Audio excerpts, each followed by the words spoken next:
자, 저도 왔습니다. 국성호 강사입니다. 자, 이게 4주차 마지막 진도 해설이네요. 자, 일단 양이 좀 많죠, 항상. 이게 진도를 지금 한 달에 한 번씩 돌리는 과정에서 양이 조금 많습니다만, 일단 이번 주로 7월, 8월 수업자료 해설은 끝나고, 다음 달부터서는 이제 계산 문제나, 그 다음에 지금까지 우리가 풀었던 수업 자료들을 가지고 제가 계속 여기 10문제 모의고사 만들어서 올려드릴 거예요. 제가 조금이라도 해설을 하고, 그쪽으로 이제 계속 우리가 유튜브를 활용할 테니까 관심을 갖고 부지런히 풀어보셔야 돼. 항상 다른 과목을 하더라도, 그래서 놓치면 안 되는 거예요. 한 2, 3일만 딱 놓쳐버리면 이게 또 싹 사라지기 때문에 일단 자주 보는 습관을 좀 들여주셔야 됩니다. 어쩔 수 없습니다. 자, 들어갑니다. 지대이론. 자, 일단 지대이론 01번과 02번은 지대 논쟁에 대한 거고, 둘 다 틀린 지문이죠. 둘 다. 자, 항상 2번이 신고전학파에 대한 논점인데, 신고전학파를 먼저 해석을 해줘야 된다겠어요. 자, 기본적으로 신고전학파인, 이게 틀렸어요. 신고전학파인 우리는 어떤 사고를 하고 있습니까? 그러면 지대 또는 임대료가 올라가면 재화의 가격에 반영이 되는 걸로 우리는 이해하고 있죠. 그래서 지대는 생산물 가격에 영향을 주는 비용입니다. 이게 신고전학파고, 자, 여기는 고전학파겠죠. 틀렸어요. 고전학파는 토지의 자연적 특성을 강조했습니다. 이건 토지는 자연이 공짜로 준 선물입니다. 그래서 공짜로 준 이 토지에 대해서 빌려주고 대가를 받으면 안 된다고 생각했어요. 그래서 기본적으로 토지 소유자가 지대를 받는다는 건 농부의 이득을 착취하는 것이니까 농부가 가져가야 될 잉여를 가져가는 것이고, 일하지 않고 가져가는 불로소득으로 간주했습니다. 두 가지는 반드시 기억해 줘야죠.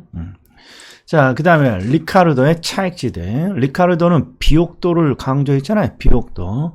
비옥한 토지 한정, 수학 체감의 법칙을 지대 발생 원인으로 보았습니다. 옳은 지문이고, 또 차익지대로는 비옥도를 주장하기 때문에 경작되고 있는 가운데 생산성이 가장 낮은 토지, 이 생산성이 비옥도겠죠. 비옥도가 가장 낮은 토지를 한계지라고 정의하고, 한계지에서는 지대가 발생하지 않습니다. 여기에 있는 이 지대는 차익지대를 말하는 거죠. 차익지대로니까 한계지는 비옥도를 주장할 수 없으니까 차익지대가 발생하지 않습니다. 이렇게 되는 거죠. 그 다음에 5번이 이해가 되어야 한다 했어요. 자, 차익지대는 항상 비옥도에 따른 생산력 차이가 뭘 만들어내는 거예요? 지대를 만들어내는 거죠. 그래서 요 토지를 A토지라고 해보죠. A토지. A토지의 생산성이 50가마라고 가정을 하죠. A토지의 생산성이 50가마입니다. 50. 그 다음에 한계지의 생산성이 30가마입니다. 그러면 두 토지의 비옥도에 따른 생산력 차이는 20이 되겠죠? 요 20만큼을 농부에게 지대로 요구한다는 거예요. 요 20을 비옥도에 따른 생산력 차익이라고 부릅니다. 그러니까 옳은 지문이 되겠습니다. 그 다음에 6번 차익지대는 고전학파의 이론이에요. 리카르도와 튜넨은 고전학파입니다. 따라서 리카르도의 차익지대와 튜넨의 위치지대는 생산비가 아니라 잉여에 해당합니다. 잉여이다 이렇게 돼야죠. 틀린 질문이에요. 자, 마르크스의 절대지대, 이 절대가 지대를 만들어내는데 정확히 말하면 절대권, 소유권이 지대를 만들어내죠. 따라서 토지 소유자는 최열등지, 비옥도가 가장 떨어진 토지라도 절대지대를 요구할 수는 있다고 돼야죠. 절대지대는 요구할 수 있다. 그래서 얘가 틀린 거죠. 있다고 나와야죠. 틀린 지문. 자, 절대지대는 절대권, 소유권으로 만들어지는 지대고, 따라서 토지 소유 자체가 지대 발생의 원인입니다. N은 옳은 지문. 자, 튜넨은 위치에 따른 수송비의 차이를 강조했어요. 위치에 따른 수송비의 차이. 정확히 기억하셔야 돼요. 튜넨에 따르면 비옥도가 동일하더라도 위치, 정확히 말하면 위치에 따른 수송비의 차이가 지대의 차이를 만들어냅니다. 옳은 지문. 자, 10번 어려운 지문이에요. 위치지대에 따르면 위치에 따른 곡물 가격과 평균 생산비가 동일함을 가정하는데 제가 항상 강의를 하면서 말했어요. 튠에는 어떤 걸 강조하고 싶었습니까? 그러면 위치에 따른 수송비의 차이를 강조하고 싶었어요. 그래서 어떻게 위치에 따른 수송비의 차이를 강조했습니까? 수송비는 차이가 있고 나머지 것들은 다 동일하다고 가정함으로써 위치에 따른 수송비만 차이가 있다. 이걸 강조했단 말이에요. 그래서 위치지대론에서는 곡물 가격 평균 생산비가 동일함을 가정한다. 이걸 암기하는 게 아니라 튠에는 위치에 따른 수송비의 차이만을 강조하고 그걸 강조하기 위해서 다른 것들은 다 동일하다고 가정하는 거예요. 다른 것들은 다. 수송비가 동일하다 그러면 틀리는 거고, 그렇죠. 수송비의 차이를 강조하고 나머지 것들은 동일하다라고 가정했다면 옳은 지문인 거죠. 자, 위치지대는 자, 중심지에서 거리가 멀어짐에 따라 지대가 점점 증가가 아니라 감소하는 함수야죠. 그래서 틀린 거죠. 자, 토지 이용은 중심지에 가까울수록 집약적이죠. 지대가 비싸니까. 그리고 외곽으로 갈수록 조방적인 거고요. 옳은 지문. 위치지대설에 따르면 가장 높은 지대를 지불할 의사, 즉 지대지불 능력에 의해 토지 이용 형태가 결정됩니다. 자, 토지 이용 형태가 나오면 요 그래프가 떠올라야 된다고 제가 강조했는데, 이 그래프가 뭐니? 그럼 이게 밀의 지대집을 가는 곡선, 쌀의 지대집을 가는 곡선, 보리의 지대집을 가는 곡선, 요게 떠올라야죠. 그리고 왜 이 부분은 밀이 이 위치를 장악했습니까? 그러면 지대 지불 능력이 가장 높기 때문이죠. 이쪽은 쌀이 장악을 하죠. 이유는 지대 지불 능력이 제일 높기 때문에. 그러니까 이게 딱 떠올라야 돼요. 튠엔에서 위치에 따른 토지 이용 형태가 나오면 왜 여기는 밀이 경작되고 여기는 쌀이 경작되고 여기는 보리가 경작됩니까? 그걸 묻는 거예요. 토지 이용 형태. 왜 여기는 밀, 여기는 쌀, 보리. 그러면 지대지불 능력의 차이에 의해 만들어집니다. 자, 일부러 지대로는 천천히 하고 있습니다. 질문이 많아서. 그 다음에 알론소의 입찰지대. 자, 알론소의 입찰지대 이론은 튠엔의 고립국 이론을 도시공간에 확장, 발전시켰습니다. 여기까지는 맞았어요. 그리고 항상 알론소의 이론은 튠엔의 이론을 그대로 보고 베꼈단 말이에요. 그러니까 가정도 똑같아. 튠엔의 이론의 가정은 수송비의 차이가 있고 수송비의 차이를 강조하기 위해서 다른 것들은 동일하다. 이렇게 가정하잖아요. 봤더니 운송비, 즉 수송비는 도심지로부터 뭔가 증가하고 그러니까 변화된다는 차이가 있다는 거죠. 그리고 나머지 거 생산 비용은 동일함을 강조합니다. 그러면 14번은 옳은 지문인 거죠. 그 다음에 입찰지대는 토지를 입찰에 붙여서 입찰에 의해서 지대가 결정되는 거야. 그러면 토지를 입찰에 붙이면 어떻게 됩니까?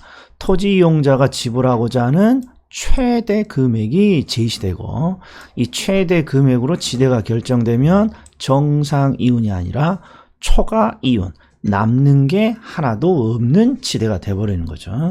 그래서 틀린 지문이에요. 정상 이윤이 아니라 초과 이윤이 0이 되는 수준의 지대입니다. 이렇게 가야죠. 자, 준지대는 항상 암기 코드가 있죠. 단기에 공급이 제한된 기계, 기구 등에 대한 사용 대가. 단기에 공급이 제한된 기계, 기구 등에 대한 사용 대가. 그러니까 16번은 옳은 주문이에요. 17번 준지대는 다른 조건이 동일하다면 영구적으로 지대의 성격을 갖습니다. 이게 틀린 거죠. 준지대는 공급이 제한된 단기에 나타나는 현상이죠. 공급이 단기적으로 공급이 제한되면 토지처럼 폭리를 취할 수 있습니다. 이게 준지대니까 영구적인 성질이 아니라 공급이 제한된 단기에만 나타나는 성격이죠. 그래서 틀린 거죠. 헤이그의 마찰 비용 이론 나오면 항상 이렇게 마자에 미음자를 적고 그 다음에 모가지를 쳐달라 그랬어요. 그리고 윗부분이 지대고 밑이 교통비입니다. 그래서 암기 코드는 이게 말 같으니까 말 타고 가다 보면 이빨이 흔들려요. 치통, 그래서 지대 또는 교통비, 치통으로 구성되는데 도심에 가까울수록 교통비는 줄어들죠. 그러니까 지대로 지불할 수 있는 돈이 늘어나는 거예요. 항상 지대는 농부의 호주머니 또는 우리의 호주머니에서 나가는 거예요. 그래서 내 호주머니에서 지대가 나가는데 뭔가 수송비라든지 교통비라든지 이런 게 늘어나게 되면 내가 지대로 지불할 수 있는 돈은 항상 줄어드는 거예요. 그래서 도심에 가까울수록 교통비가 감소되니까 지대로 지불할 수 있는 비용은 높아지고 그 결과 지가도 높아집니다. 그러니까 18번은 옳은 지문입니다. 자, 그 다음에 도시 구조 이론. 자, 1번 틀린 지문인데 틀린 지문인지를 꼭 알아주세요. 튜넨의 고립국 이론은 버제스의 동심원 이론을 응용했다가 아니라 버제스의 동심원 이론이 누구의 이론을 응용한 거예요? 튜넨의 고립국 이론을 응용한 거죠. 방향이 정반대지 않습니까? 버제스의 동심원 이론은 튜넨의 고립국 이론을 응용했습니다. 예, 농업 부분 이런 것도 필요 없고. 자, 틀린 질문. 그 다음에 버제스의 동심원 이론은 상업지가 아니죠. 모든 도시구조는 주거지의 분화 과정으로 나타나는 거죠. 자, 틀린 지문이고, 그 다음에 3번. 버제스의 동심원 모형은 시카고의 공간 구조를 생태학적 관점에서 접근했습니다. 시카고, 그 다음에 생태학적 관점. 그리고 생태학적 관점이 떠오르면 생태학적인 표현, 친입, 경쟁, 천이 이런 말이 떠올라야죠. 버제스의 동심원 이론에서는. 그 다음에 4번. 도시 공간 구조의 성장과 지역 분화에 있어 자, 중심 업무지구로부터 뭔가 바뀌네요. 도매 경공업, 그 다음이 저급, 중급, 고급 주택, 즉 주거지잖아요. 주거지, 즉 주거지들이 소득계층에 따라서 분화되고 있잖아요. 자, 그런데 이 주거지들이 어디에 위치합니까? 봤더니 주요 교통 노선, 즉 도로를 따라 움직이니까 이게 버제스의 동심원이 아니라 호이트의 선형 이론이겠죠. 호이트의 선형 이론은 부채꼴 모형이라고도 하고 쐐기형이라고도 출제되기도 하고 그냥 한자를 써서 선형, 모형 이렇게 나오기도 합니다. 일단 틀렸어요. 요놈이 틀린 거죠. 호이트의 이론이죠. 해리스와 울만의 다핵심 이론에 의하면 도시는 하나의 중심이 아니라 여러 개의 전문화된 중심, 핵으로 발전을 합니다. 옳은 지문. 버제스의 동심원 이론이에요. 도시의 공간 구조가 형성되는 과정을 친입경쟁 천이, 생태학적인 표현을 썼죠. 친입경쟁 천이. 버제스의 동심원 모형에 의하면 점이지대는 중심 업무지구와 노동자 주거지대에 위치하죠. 중점, 노, 중통. 자, 8번이 어려운 질문이에요. 버제스의 동심원설에 의하면 도심에서 멀어질수록 접근성, 지대, 인구 밀도는 낮아져요. 그런데 도심에 가까울수록 범죄, 인구 이동, 빈곤 등의 도시 문제는 증가합니다. 이거 옳은 질문이에요. 그래서 결론이 어떻게 되냐? 도심에 가까울수록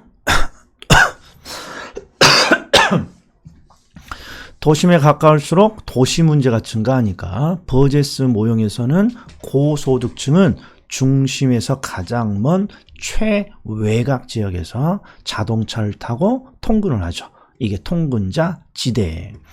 자, 9번 호이트의 선형 이론에 의하면 주택 구입 능력이 높은 고소득층의 주거지는 주요 간선도로 인근에 입지하는 경향이 있습니다. 이것도 옳은 지문이네요. 예. 자, 해리스와 울만의 다핵심 이론의 다핵의 발생 요인 수업을 해봤더니 아직도 이거 암기를 안 하셔. 항상 네 가지가 있죠. 유사 활동은 서로 모이려고 하고, 이종 활동은 서로 떨어지려고 하고, 그 다음에 특정 위치를 요구하기 때문에 핵이 만들어지고, 지대지불 능력의 차이 때문에 핵이 만들어지죠. 자, 유사활동 간의 분산이라고 했으니까 틀린 거예요. 유사활동은 항상 모이려고 하죠. 집적. 그리고 이질활동은 서로 분산하는 거죠. 이 분산을 지금 입지적으로 비양립, 같이 서 있을 수 없다. 이렇게 표현했는데 이 표현은 다시 나올 것 같지는 않고 그냥 이질활동은 서로 분산되고 유사활동은 서로 모이려고 하는, 집적하려는 경향. 이렇게 암기해야죠. 일단 틀렸죠. 11번 다핵심 이론에서는 지대를 지불하는 능력의 차이, 지대지불 능력의 차이. 그 다음에 이지로 활동이니까 서로 분산돼야죠. 분산, 집중이 아니라 분산하는 경향. 유사활동은 모이고 이종활동은 서로 떨어지고 그 다음에 특정 위치를 요구하기도 하고 지대지불 능력의 차이가 있어서 핵이 만들어집니다. 자, 도시 공간 구조의 변화 요인은 교통의 발달이지 소득의 증가와는 관계가 없다. 둘 다 관계가 있죠. 자, 이게 호이트의 이론이라겠어요. 호이트는 도로변을 따라 도시가 형성되니까 교통의 발달이 중요하고 또 소득 계층별로 주거지가 분리되잖아요. 그래서 소득의 변화도 중요한 요인이에요. 호이트의 선형 이론에 따르면 주택 지불 능력이 낮습니다. 그러면 저소득층 또는 노동자 계층이에요. 이들은 고용기회가 많은 도심 지역에 가까이 주거 입지를 선정하는 경향이 있다. 고용기회가 많은, 요게 포인트예요. 노동자 계층은 고용기회가 많은 지역에 가까이 입지하죠. 그 다음에 14번 동시몬 이론에 의하면 고소득층일수록 고용기회가 틀렸네요. 고용기회가 많은 지역의 주거를 선정하는 경향은 고소득층이 아니라 저소득층이겠죠. 얘가 틀렸습니다. 자, 공업입지 이론. 자, 베이버의 최소 비용 이론. 베이버는 최소의 비용으로 제품을 생산할 수 있는 지역이 최적의 공업입지라고 했죠. 산업입지에서 중요한 것은 수송비, 임금, 집적이익인데 그 중에 집적이익이 중요한 게 아니라 수송비였죠. 수송비가 가장 중요한 요소입니다. 틀렸죠. 그리고 수송비가 제일 중요하니까 수송비에 대해서 한마디를 더 했어요. 원료와 제품의 무게, 원료와 제품이 수송되는 거리에 의해 결정됩니다. 이렇게 옳은지만. 그리고 베이버의 공업입지는 항상 생산자를 합리적인 경제인이라고 가정하고 공장의 입지를 분석하죠. 합리적 경제인을 가정하는 건 너무나 당연한 거예요. 영구나 맹구를 가정하지 않는다 그랬어요. 자, 4번. 베이버에 의하면 기업은 수송비, 인건비, 집적이익의 순으로 분석을 합니다. 자, 항상 수송비가 가장 중요하니까 수송비를 먼저 분석하고 그 다음에 노동, 집적이익을 차례대로 고려하죠. 그런데 이 문장이 틀린 이유는 여기가 틀린 거죠. 각 요인이 최소가 되는 지점이 아니라 전체 생산비가 최소가 되는 지점이 최적 입지인 거죠. 그러니까 베이버는 수송비, 인건비, 집적이익 순으로 차례대로 분석을 해서 전체 생산비가 최소가 되는 지점을 최적 입지라고 하죠. 자, 05번 등비용선. 등비용선은 무엇입니까? 그러면 여기죠. 최소 수송비죠. 항상 수송비가 제일 중요하다고 봤으니까 최소의 수송비 지점을 딱 찾아요. 그리고 여기다가 이런 원을 제가 수업 중에 그렸죠. 이 원이라는 게 이 최소 수송비 지점에서 벗어나면 무조건 수송거리가 늘어서 수송비가 늘어나죠. 그래서 최소 수송비 지점으로부터 기업의 입지를 바꿀 때 그 추가적인 수송비 부담액이 동일한 지점. 이게 등비용선이죠. 딱 한번 나왔죠. 자, 원료지수. 원료지수가 우리가 아직 수업에서는 제가 7월 8월 달에는 다루지 않았습니다만 최소한 분수 형태의 공식이에요. 분수 형태. 그리고 원료의 무게를 측정하는 지표고 원료의 무게를 제품 무게랑 비교하는 거예요. 그러면 읽을 때 어떻게 읽어야 돼요? 국지 원료의 중량에 대한이 아니죠. 제품에 대한 국지 원료의 중량 비율입니다. 제품에 대한 제품 중량에 대한 국지 원료의 비율. 이렇게 해야죠. 항상 대안이 분모니까 이런 거 틀리면 안 된다 하겠습니다. 7번. 원료의 무게와 부피에 비해서 제품의 무게와 부피가 큽니다. 항상 원료가 무거우면 공장이 원료 산지로 가는 거고, 제품이 무거우면 공장은 시장으로 가서 물건을 만들죠. 이 제품의 무게가 큰 산업이니까 원료 지향이 아니라 시장으로 가야죠. 07번 너도 틀렸어. 이렇게 돼야죠. 틀렸어. 보편 원료를 많이 사용합니다. 보편 원료는 어디든지 존재하는 원료죠. 그러니까 원료 산지가 중요치 않아요. 따라서 시장 지향형이에요. 그 다음에 중량 감소, 중량 증가냐 중량 감소냐는 항상 무슨 중량이냐가 중요하죠. 여기는 제품 중량이에요. 중량 증가 산업입니다. 중량 감소 산업입니다. 그러면 제품의 중량이 는다, 준다 이런 말이에요. 그럼 한번 해석해 보죠. 제품의 중량이 줄어요. 제품의 중량이. 그러면 베이버는 항상 원료와 제품의 상대적인 무게를 비교했기 때문에 그게 원료 지수잖아요. 원료의 무게와 제품의 무게를 같이 비교하고 있잖아요. 이게 제품의 중량이 준다 이 말은 상대적으로 원료가 무겁다는 뜻이에요. 그러니까 이 중량 감소 산업은 원료 지향형 입지예요. 원료 지향형 입지. 그래서 원료 지향형 입지의 어려운 표현이 원료 지수는 1보다 큰 산업이에요. 원료 지수는 원료의 중량을 찾는 지표니까 원료가 무거운 산업이고, 원료가 무거우면 상대적으로 제품의 중량은 감소하는 거야. 원료 지수가 1보다 크다. 제품의 중량 감소 산업이다. 그러면 원료 산지인 거죠.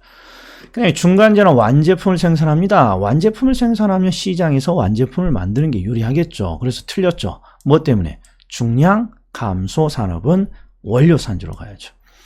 기술 연관성이 높고 기술 정보 시설, 원료 등의 공동 이용을 통해 비용을 절감할 수 있습니다. 그러면 이게 직접 지향형이죠. 직접 지향형. 자, 틀렸고, 그 다음에 노동 집약적이고 비숙련은 노동을 많이 쓰니까 노동 지향형이겠죠.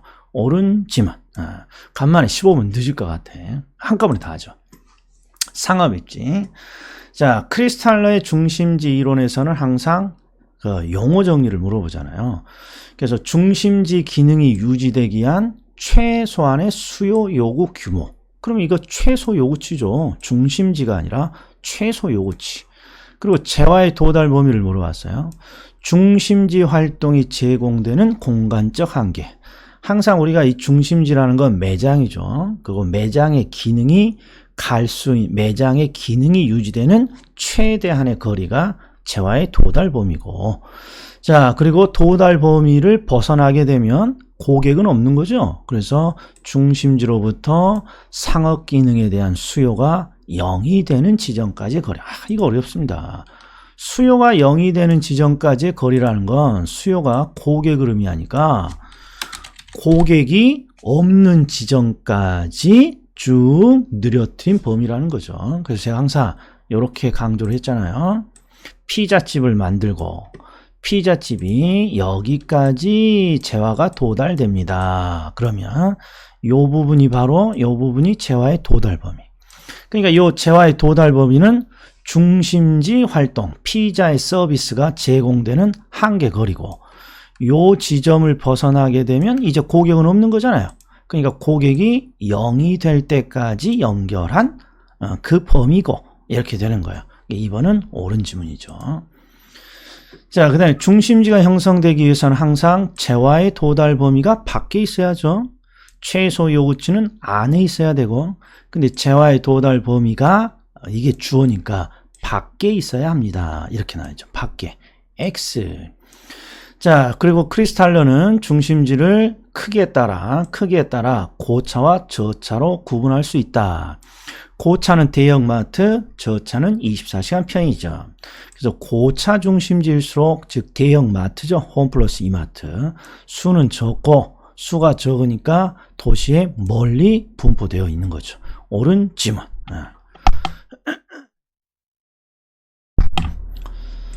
자, 그 다음에 이제부터는 중용 모형은 크게 세 가지잖아요. 레일리의 소매 인력 법칙, 허프의 확률 모형, 그리고 그 사이에 컨버스의 분기점 모형이 있죠. 이 분기점이라는 건 상권, 두 상권이 만나는 지점이죠. 컨버스는 상권의 경계 지점, 즉 분기점을 확인할 수 있도록 레일리의 소매 인력 법칙을 수정했습니다. 옳은 지문. 자, 허프의 모형은 확률 모형이라고 하죠. 그럼 허프의 모형은 왜 확률 모형이라고 합니까? 그러면 중력 모형은 항상 정해져 있잖아요. 두 매장이 있고 요 사이에 이렇게 고객이 있으면 이 고객을 놓고 두 매장이 피 터지게 싸움을 하는 거잖아요. 서로 끌어당기려고. 근데 무엇에 의해 끌어당깁니까? 그러면 이게 계산 문제 풀이 과정이죠. 1번 유인력에 의해서 일단 결정이 되는 거잖아요. 그래서 레일리의 유인력은 크기를 거리의 제곱으로 나눈 값이고 허프는 크기를 거리의 K승으로 나눈 값이고, 그리고 유인력만 산정하면 안 되죠. 유인력을 몇 대 몇으로 나눠 가져갑니까? 유인력 비율. 이렇게 항상 이게 계산의 흐름이었죠. 그런데 허프는 요 유인력 비율을 뭐라고 자기만의 다른 해석을 했어요. 그게 첫 번째가 매장을 방문할 확률이라고 이 유인력 비율을 해석했죠. 그래서 허프의 모형을 확률 모형이라고 하고, 또 요 유인력 비율을 시장 점유율이라고 해석을 했더라. 이걸 꼭 기억해 줘야죠. 자, 그래서 허프는 확률 모형이라고 하는 거예요. 유인력 비율을 매장을 방문할 확률이라고 해석을 하니까. 그리고 7번 보세요. 아주 어려운 지문인데, 허프는 소비자가 특정 점포를 이용할 확률이에요. 특정 점포를 이용할 확률. 자, 내 점포를 방문할 확률이에요. 그럼 상식적으로 생각해 보자고요. 경쟁 점포의 수가 늘어나면 내 매장을 방문할 확률은 떨어지는 거고, 내 매장과의 거리가 멀어지면 유인력이 줄어들잖아요. 아니, 멀리 떨어져 있으면 내 매장을 방문할 확률도 떨어지는 거고, 점포의 면적은 크면 클수록, 면적이 크면 클수록 유인력이 큰 거니까 내 매장을 방문할 확률은 늘어나겠죠. 그래서 뒤에 경쟁 점포의 수와 거리의 확률은 어떻게 됩니까? 경쟁 점포 수가 많으면 내 매장을 방문할 확률은 떨어지죠. 그러니까 거리가 멀어질수록 매장을 방문할 확률도 떨어지고, 그러니까 X가 돼야죠. 비례가 아니라 반비례 관계에 있다. 반비례 관계에 있다. 아, 이거 지금까지 우리 시험에 나온 것 중에 가장 어려운 이 두 가지입니다. 여기. 그 다음에 크리스탈러의 중심지 이론이라고 되어 있는데, 여기는 크리스탈러의 중심지 이론이라기보다는 모든 고전 이론이 가지고 있는 공통점이에요.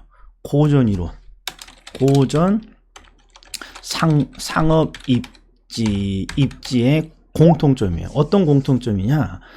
고전 상업 입지 이론은요, 기본적으로 유사한 매장이 서로 모여 있으면 무조건 고객을 놓고 싸운다고 봐요. 피 터지게.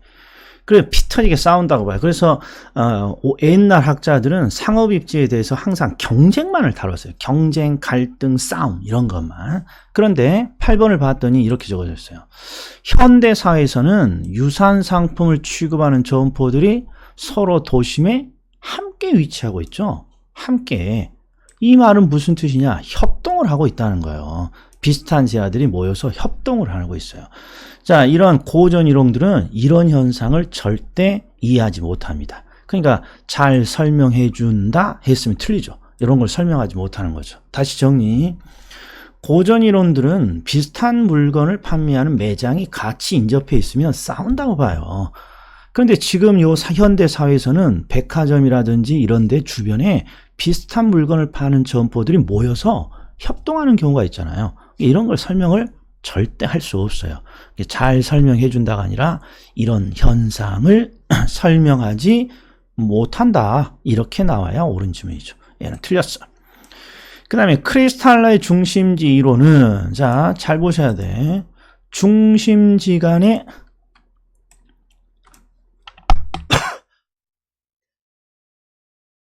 아유, 자꾸 그냥 재채가 나와서. 중심지 간의 상호작용이 나오면 이게 바로 중심지들끼리, 즉 매장들이 고객을 놓고 싸우는 경쟁을 말하고, 중심지의 형성 과정이란 중심지가 형성되기 위해서는 최소 요구치가 안쪽에 있어야 되고 재화의 도달 범위는 바깥에 있어야 됩니다. 요거예요. 그럼 결국 크리스탈로는 어떤 걸 강조했어요? 요걸 강조했잖아요. 최소 요구치가 재화의 도달 범위 내에 있어야 중심지는 형성됩니다. 형성 조건. 그리고 중심지 간의 상호작용을 그럼 다뤘던 애들은 바로 중력 모형인 거죠. 중력 모형은 레일리, 허프의 모형 등은 중심지들의 상호작용, 그 중에서도 어떤 걸 강조했어요? 고객을 놓고 싸우는 경쟁을 가정한 거죠. 자, 허프의 확률 모형은 그 시장 점유율을 간편하게 추산할 수 있다. 그럼 옳은 거죠. 자, 10번은 옳은 지문이고, 크리스탈의 중심지 이론은 중심지 형성 과정에 보다 초점을 두고 있으니까 이것도 옳은 지문이죠. 9번, 10번 옳은 지문이에요. 자, 허프의 확률 모형은 시장 점유율. 그럼 뭐가 떠올라야 돼요? 유인력 비율을 허프는 내 매장을 방문할 확률 또는 시장 점유율이라고 해석을 하더라. 소매인력 법칙, 레일리의 소매인력 법칙은 두 도시 상거래 흡인력, 이게 유인력이죠. 유인력, 인구의 반이 아니라 비례죠. 그리고 거리 제곱에 반비례해야 되고, 틀렸죠. 인구 크기에 비례하고 거리 제곱에 반비례합니다. 허프에 의하면 소비자는 가장 가까운 곳에서 상품을 선택하려는 경향이 있습니다. 일단 맞았죠. 그래서 거리가 가까우면 가까울수록 유인력은 커지는 거죠. 그리고 적당한 거리에 고차 중심지가 있다면, 즉 거리가 적당한 거리에 고차 중심지가 있으면 인근의 저차 중심지를 지나칠 가능성이 크다. 뒷문장은 고차 중심지를 더 선호한다는 거잖아요. 고차 중심지는 매장이 큰 대형마트를 선호합니다. 결국 거리는 가까울수록 좋고 매장의 면적은 클수록 좋더라, 이런 걸 뜻하는 거죠. 옳은 지문. 자, 레일리의 소매인력 법칙에 따르면 A 도시가 큽니다. 그럼 상권의 경계는 작은 도시인 B 도시 쪽에 가깝게 형성돼야죠. 항상 상권 두 매장이 붙어 있으면 상권의 경계는 작은 매장 쪽으로 이동을 하는 거죠. 여기까지가 상업입증. 자, 항상 요거 세 가지를 다 묶어 봤어요. 조금 길 것 같아. 20분 정도. 자, 다음에 또 뵙겠습니다.